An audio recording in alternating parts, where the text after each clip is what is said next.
आज नालागढ़ विधानसभा क्षेत्र में विभिन्न पंचायतों के कार्यक्रम हैं और साथ ही साथ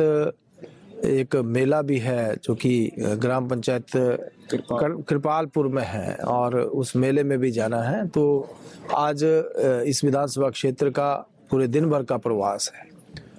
और जिस प्रकार से पिछले 9.5 सालों में नरेंद्र मोदी जी के प्रयासों से और माननीय मोदी जी के नेतृत्व में पूरे देश भर में विकास हुआ है, जो विकास की योजना है उनको जन जन तक पहुंचाना और जो लोग अभी इन योजनाओं से लाभान्वित हैं, साथ ही साथ जो लोग अभी भी इन योजनाओं से वंचित है उनको भी जानकारी देना कि जो केंद्र सरकार की योजनाओं का लाभ उठा सके। तो आज का दौरा, आज 4 पंचायतों में हमारे कार्यक्रम और 5वां मेले का कार्यक्रम है और हमारा ये प्रयास है कि जो यहाँ विभिन्न पंचायतों के माध्यम से जो मांगे आ रही हैं उनके लिए बजट की व्यवस्था करना ताकि इन समस्याओं को दूर किया जा सके।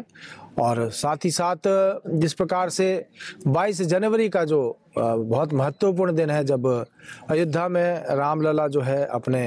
मंदिर में विराजमान होंगे, तो उसका निमंत्रण भी जन जन को कि 22 जनवरी को उत्सव के रूप में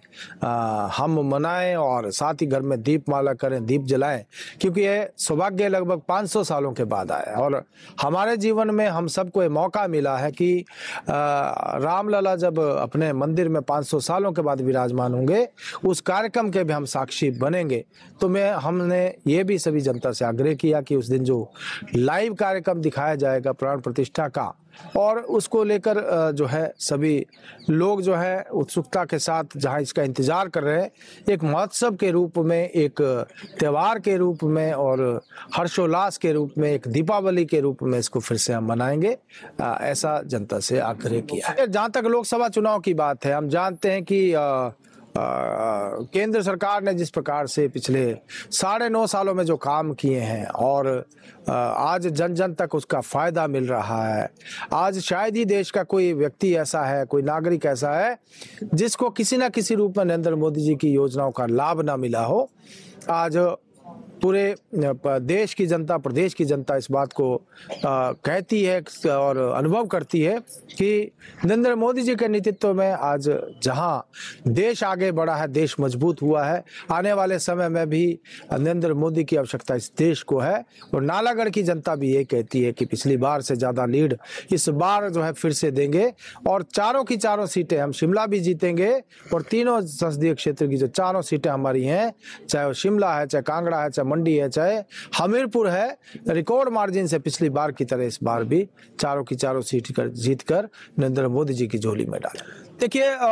जहां तक हम बात करें वर्तमान प्रदेश सरकार की, तो बड़े बड़े वादे जनता से किए थे। यहाँ मैं देख रहा हूँ मातृ शक्ति यहाँ पर बड़ी संख्या में बैठी है।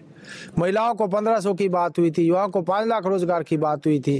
किसानों को गोबर और दूध खरीदने की बात कही गई थी, बागवानों को सेब के मूल्य स्वयं तय करने की बात रखी गई थी, बिजली 300 यूनिट देने की बात हुई थी। लेकिन मिला क्या? मिला तो हमको संस्थान बंद कर दिए, मिला तो हमको वैट बढ़ाकर महंगाई बढ़ा दी और जो वादे इन्होंने किए थे वो सारे के सारे वादों के ऊपर सरकार जो है पूर्ण रूप से फेल हो गई है। कर्मचारियों का वायदा हो या माता बहनों का वायदा हो, चाहे बागवानों का वायदा हो, चाहे किसानों का वायदा है, चाहे युवाओं का वायदा है, सभी वायदों के ऊपर फेल हुई और कर्ज के ऊपर कर्ज लेकर जो है जनता के ऊपर बोझ बढ़ाने का सरकार काम कर रही है। सरकार जो है विकास के मामले में पूर्ण रूप से फेल हो गई, हर मामले में पूर्ण रूप से फेल हो गई और गारंटियां भी सरकार की फेल हो गई है। तो जनता जो है लोकसभा चुनाव में इसका जो है बदला निश्चित रूप से लेगी और चारों सीटों के ऊपर भारतीय जनता पार्टी को लीड देगी। हमसे जुड़े रहने के लिए हमारे YouTube चैनल को सब्सक्राइब करें और नई वीडियो की नोटिफिकेशन के लिए बेल आइकॉन को दबाएं। अगर आप ये वीडियो Facebook पर देख रहे हैं तो लाइक जरूर करें और ज्यादा से ज्यादा शेयर करें। इसी तरह के और भी अपडेट्स के लिए फॉलो करें हमारा Instagram पेज himachal.kesri।